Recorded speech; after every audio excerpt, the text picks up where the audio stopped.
Dear students, we shall be continuing with our urine analysis part 2. Please do remember that this is a long practical exercise consuming a lot of marks.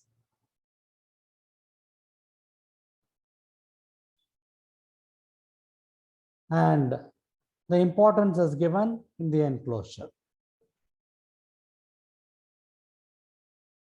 By the way, this time is a very good time if we but know what to do with it. A wonderful saying of Emerson, a favorite of mine.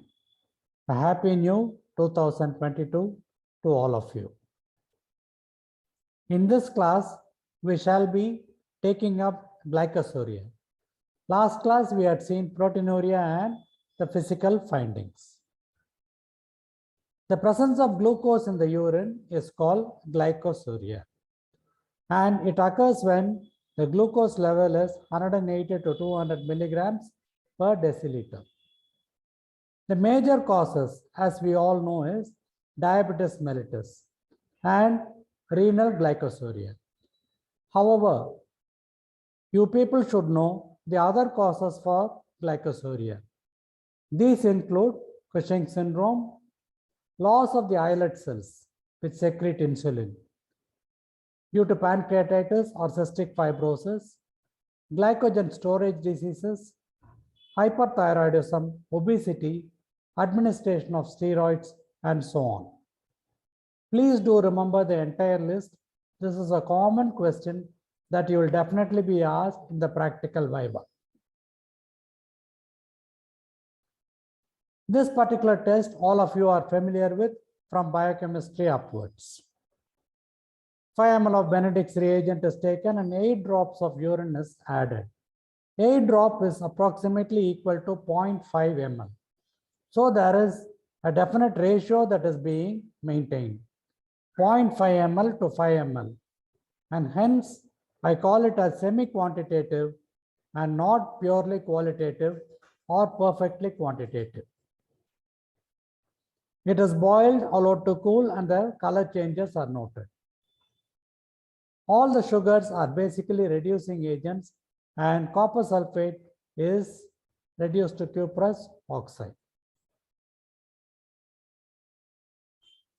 These are the color changes that you people see in the Benedict's test.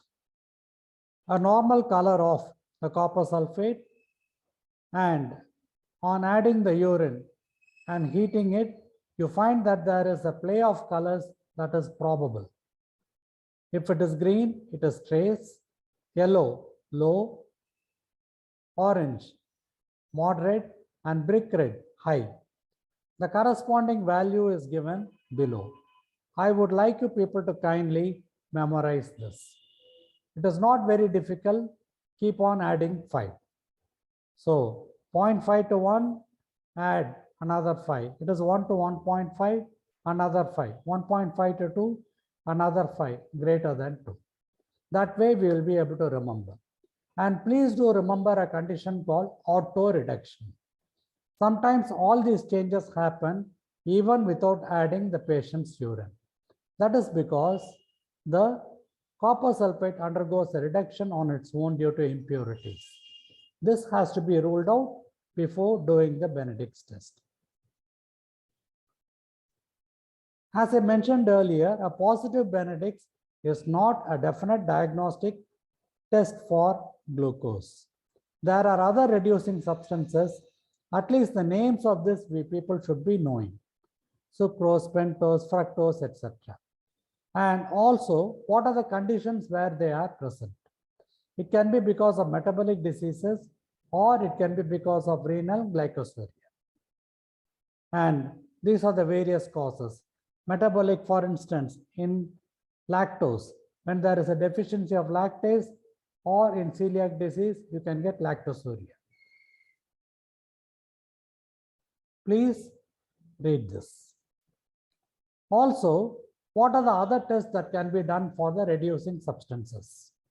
There is a test called a thin layer chromatography, which is applicable to all the reducing substances.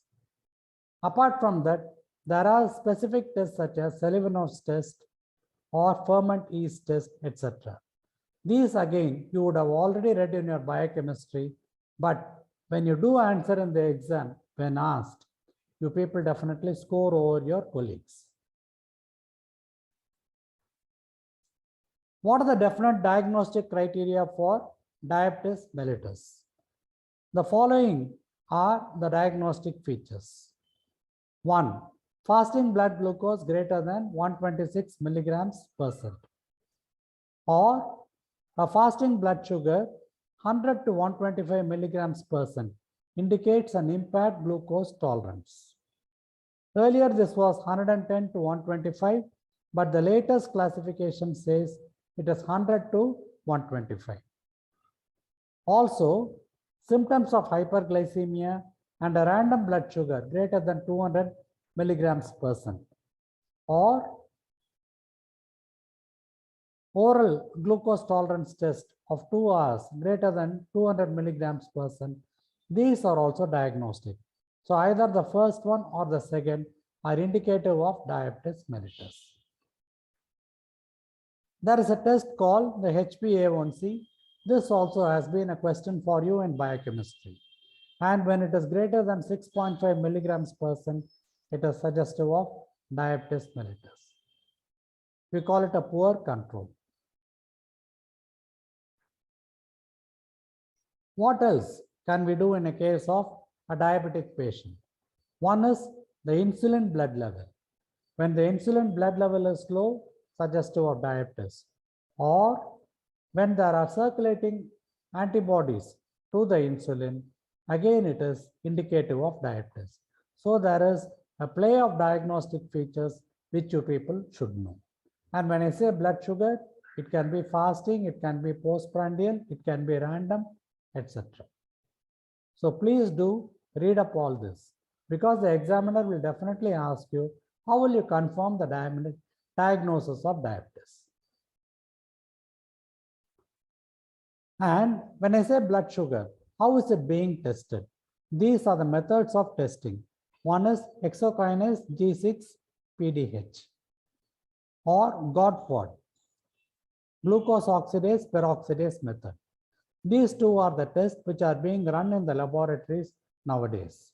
And HbA1c, as I mentioned earlier, is a control for diabetes. You call it a good control or a poor control by which you label the patient. And it lasts for a period of 3 months. The other tests for glucose indicate Fillings test, Clini test, and reagent strip test. Please remember these. Added to this will be another one called the electrode containing glucose oxidase, which is a rapid test. This rapid test can be done for monitoring as well as finding out whether the sugar is going up or coming down in a non-diabetic patient on treatment. Hypoglycemia is another important one, and these are the various causes for hypoglycemia. It can be dietary, malnutrition due to drugs, or in a child born to a diabetic mother, there can be a hypoglycemia. Because the mother is hyperglycemic, there can be increased secretion of insulin, therefore the child becomes hypoglycemic. What are the complications of diabetes? This is a universal question asked in any subject, also in our practicals. Remember, this is a long exercise that will be carrying about 10 to 15 marks, and therefore it is not just 8 drops that will be getting us the marks. Coming to the complications, you can divide it into two. One is metabolic, other is organ changes. Metabolic, most of these we will be knowing, but only thing please by heart to answer. Diabetic ketoacidosis, Kussmaul's respiration, hyperglycemia leading to coma, hypoglycemia leading to coma, hyperkalemia or electrolyte imbalance. Delayed wound healing, we are all familiar with. Also, there can be an osmotic diuresis which can lead to dehydration. So these are all some of the metabolic complications. R.A.T.S will be giving you a detailed picture of diabetes, kindly go to it. What are the organ changes as such? Whenever I say organ changes, first recollect the organs. Kidney. The renal complications include necrotizing papillitis, fibrin caps, capsular drops, arteriolosclerosis, pyelonephritis, and R.A.T.S lesions. This, whether you understand or not, you will understand. You will have to by heart. There will be a pyelonephritis because of infection. Necrotizing papillitis. So this is the pyramid, and I find that there will be 2/3 of the pyramid that is becoming necrotic. The rest of it is appearing normal or viable. So this is called necrotizing papillitis or renal papillary necrosis, classical of diabetes mellitus. And this is a histological picture of the tubules. Normally the tubule, the epithelium will be having a eosinophilic cytoplasm. But in all this, I am finding a colorless cytoplasm. That is because the glycogen from the urine is being reabsorbed. Look at this one, it is normal, whereas here it is reabsorbed, and that is called R.A.T.S lesion. Beautiful pictures, courtesy Arcana Laboratories. And the fibrin cap that can be formed over the tuft of capillaries. Or from the parietal region, there can be something hanging, which we call as capsular drops. The other complications I have already mentioned, you can correlate and read. What happens in the remaining parts of the body? This is a classical specimen for us. Even otherwise, we will be asked what are the differences between the dry gangrene and the wet gangrene. Gangrene foot. It is the wet gangrene of the extremity in a case of diabetes. In all the other conditions, it is a dry gangrene. Atherosclerosis. So look at this one. This is a coronary artery, and this is a vasa vasorum, a vessel that is supplying a vessel. And there is an atheromatous plaque that is partly occluding the lumen. Diabetic retinopathy. So in this one, there can be a cataract again. Diabetic cataract, retinopathy, I shall be coming to in the next slide. These are the two complications in the eye. Myocardial infarction, amyloidosis, neuropathy. So please remember this. The students very casually answer nephropathy, neuropathy, retinopathy. That is not what I want. I would like you people to mention each and every complication. And when it comes to diabetic retinopathy, there can be exudates, hemorrhage. There can be aneurysm of the blood vessels. These exudates can be presenting as cotton wool spots. And sometimes there can be a fibrin deposition leading to what is called as a hard exudate. So these are the features of diabetic retinopathy. So I would like you people to kindly remember all the complications and rattle off.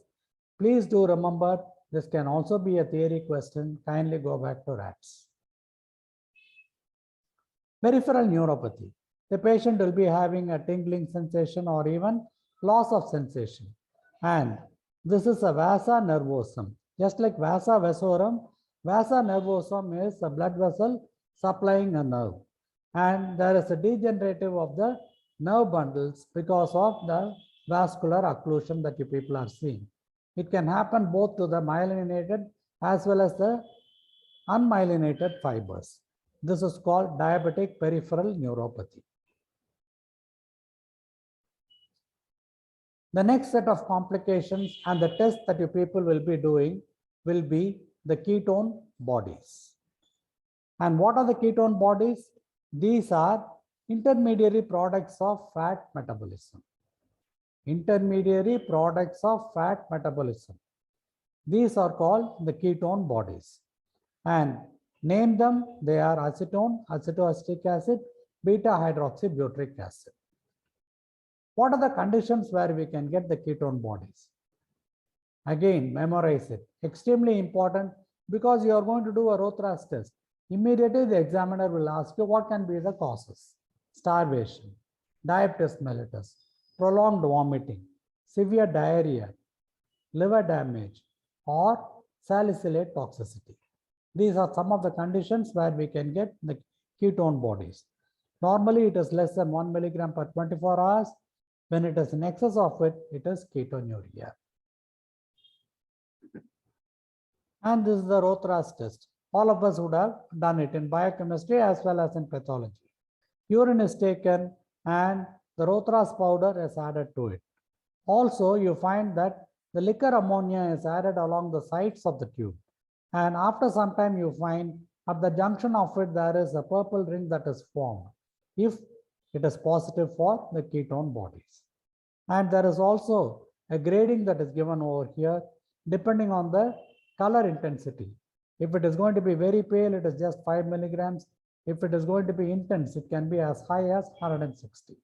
So this is indicative of the ketone bodies. So the nitroprusside acts on the acetone acetic acid in the presence of an alkali such as liquor ammonia. Please rattle off these answers, get the maximum marks.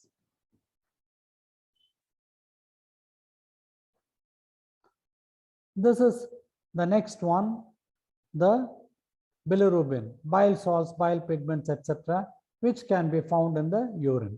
The normal metabolism of heme and the jaundice you people should know. So this is a flow diagram, quite simple for you people. I would like you people to kindly memorize it. And jaundice per se is divided into the prehepatic jaundice in this region, the hepatic jaundice in this region, and the post-hepatic after that. So prehepatic mostly in senescent RBCs or hemolytic RBCs. Any form of hemolytic anemia can lead to a jaundice. And hepatic, it can be hepatitis, viral hepatitis, particularly B and C can lead to this. Dubin-Johnson syndrome. Any of the congenital disorders where you do not find enough conjugation, and R.A.T.S syndrome, etc. So these can lead to a hepatic jaundice in which I can find both conjugated as well as unconjugated bilirubin. And post-hepatic, it will be conjugated. It can be because of gallstones, malignancy, any inflammation, etc. And the excretion of bile in the urine is called choluria. It is not chyluria. Chyluria means lymph, which we are seeing in filariasis, whereas here it is choluria. So these are all the causes. It is the repetition. It can also happen in bacterial infection due to the precipitation of nitrites. And what are the tests that can be done? The Hayes test. You are sprinkling the sulfur granules over the urine, and the bile salts, if present, they will be lowering the surface tension and the granules will be settling down to the bottom. It is positive, thanks to Labpedia. And these are the things that you people should know. What are all the bile salts? It can be glycocolate or taurocolate. Please do remember this, and if you are asked, you should be able to answer. The next one is the Fauchett's test. Again, you people would have done in your biochemistry. Urine and barium chloride, and it is being filtered, to which I am adding bilirubin filtrate. And to this, the Fauchett's reagent or solution is being added, in which bilirubin is oxidized to biliverdin if positive. So this is the precipitate. When I add the Fauchett's reagent, I am getting a blue-green color, which is important. There are other tests. Ehrlich's test, you can just remember the name. And then urine bilirubin is found whenever there is a bile duct obstruction. Whereas urobilinogen, it is found when there is a hemolytic disease or severe liver damage. Please do remember these. These are extremely useful for you people to rattle off. And the examiner need not necessarily ask the positive substances that you people have got. They can ask you any question from any of these regions. Red colored urine. Hematuria is again one. They can ask you what are the types of hematuria, etc. But then there is a difference between hematuria and hemoglobinuria. In hemoglobinuria, there is a lysis of the RBCs. No RBCs are seen as such. Whereas in hematuria, frank RBCs will be present. So look at this one. It is a sample positive for hematuria. The RBCs have settled down, whereas this is hemoglobinuria. There are other substances which can give rise to a similar color, such as myoglobin, food items such as beetroot, any coloring products of the food, nitrofurantoin tablets, antibiotic, quinine, sulfonamides. All this can give rise to a red color. Therefore, we should rule out an intake of all this. Hemoglobinuria means, as I mentioned earlier, there is a lysis, there is a destruction of the RBCs. And look at this one, it is a prosthetic, artificial valve. Though it is saving a life, when the RBC pass through it, they undergo mechanical damage, and therefore you will get a hemoglobinuria.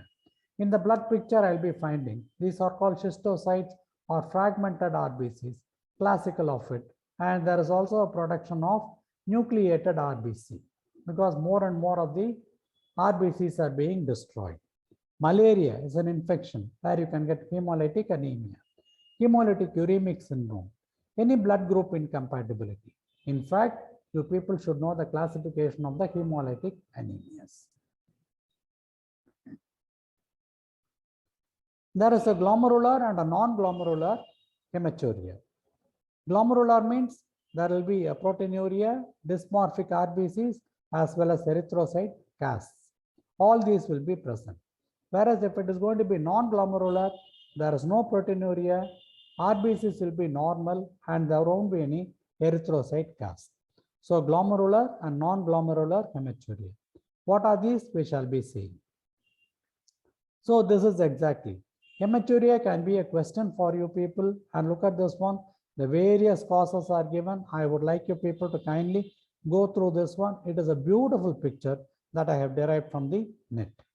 So there can be bleeding disorders, there can be trauma, there can be cyst, infections such as tuberculosis, so on and so forth. An easy way for you people to remember will be this. So pre-renal is strenuous exercise, bleeding disorders, prosthetic valve. All the white is the renal cause, which can be renal calculi, hypertension, vasculitis, renal cell carcinoma, urinary tract infection, cyclophosphamide, and tuberculosis. And post-renal, it can be because of tumors, it can be cystitis of the bladder, menstruation, catheterization, and drugs such as warfarin, anticoagulant. So please do remember this as pre-renal, renal, post-renal. So again, the same things are given over here. I would like you people to read and take up whatever cause you people are comfortable with. At least 2 or 3 of each subheading you people should know. And hematuria, this is again an outline of it. You people should be able to define hematuria more than 3 RBCs per high power field. Differentiated from hemoglobinuria. What are the causes? And a diagram of it is given. It is important. Caution. Sometimes women can come with contaminated menstrual blood, and that has to be ruled out. Intake of drugs, diet, etc. Collection. We'll have to collect it in 3 different tubes and confirm that it is really a hematuria. What is the morphology? Between glomerular and post-glomerular, how do you differentiate? And what are the other tests that can be done? It can be cystoscopy, a renal biopsy, radiology, ultrasound, intravenous pyelogram. So, what are the investigations that you people can do? It can be dipsticks, microscopic examination, renal function test, ASO titer. If it is going to be a post-streptococcal glomerulonephritis, rule out any form of bleeding disorder. Radiologically, whenever there is going to be a stone or a tumor, cystoscopy, a view of the bladder. Look at this one. This is a cystoscope, and this can be attached to a camera, etc. You can view and record what is inside. There can be a papilloma of the bladder, there can be stones, there can be thickening, there can be inflammation, etc. can be made out. So, a beautiful set of things. So, obviously, you people can imagine the difference between a student who answers thus and another who fails. This is again a repetition. I will not be going into it. There can be glomerular causes, interstitial, ureter, bladder, and vasculitis. There is no caste in blood. In fact, the human beings, we have been promoting caste. The cast in the kidney, however, these are all the list. Sometimes some examiners are very particular about microscopic examination. So these are all the various casts. Please go through it. I know that you people have already mastered it in your biochemistry. But this is a wonderful chart that I have picked up. So it can be a waxy cast, a hyaline cast. The conditions are given over here. Fatty cast in the case of nephrotic syndrome. Granular cast in the case of renal failure. Tubular epithelial cells in ATN, acute tubular necrosis. Glomerular nephritis can lead to RBC cast and WBC cast in any infection such as pyelonephritis. And why is it a cast? It is mainly an outline of the tubule where it is getting formed. It is a wonderful one. Hats off to Medicomic George Muniz. And what are the other microscopic things that you people can see? You can find parasites like this, Trichomonas vaginalis. Spermatozoa, we do see in the bladder. There can be microorganisms, bacteria can be there. Enterobius vermicularis, it is quite common, it migrates. There can be the vaginal hyphae, fungal hyphae can be there. Crystals, urates, amorphous substances, all these can be present. And some of the crystals I given a picture of it. I would like you people to kindly go through it. And these are the various casts once again for repetition. I hope you people will be able to memorize this entire list. What are the parasites in the bladder or urine? Schistosomium. So there is the egg of the Schistosomium hematobium, which can be found in the urine. Balantidium coli is another parasite. And strongyloids, it is known for its whip-like movement. There is a larva migrans and it can be found in the bladder. Wuchereria bankruptae, we have already read about chyluria, and obviously the Wuchereria bankruptae, the microfilaria should be present. Trichomonas vaginalis, again from the vagina it can travel. So these are all the parasites. When the examiner asks, we should not and never fumble. So the marks in the case of a urine examination will depend on the various definitions. What is hematuria? What is proteinuria? What is glycosuria, etc. What is nephrotic syndrome, nephritic syndrome? What are the modes of collection? Preservatives that can be used. Physical findings. Students generally ignore all this. They lose half the marks. And what are all the proteins, the reducing substances, hematuria, microscopic examination, any other chemical examination as such. Thank you.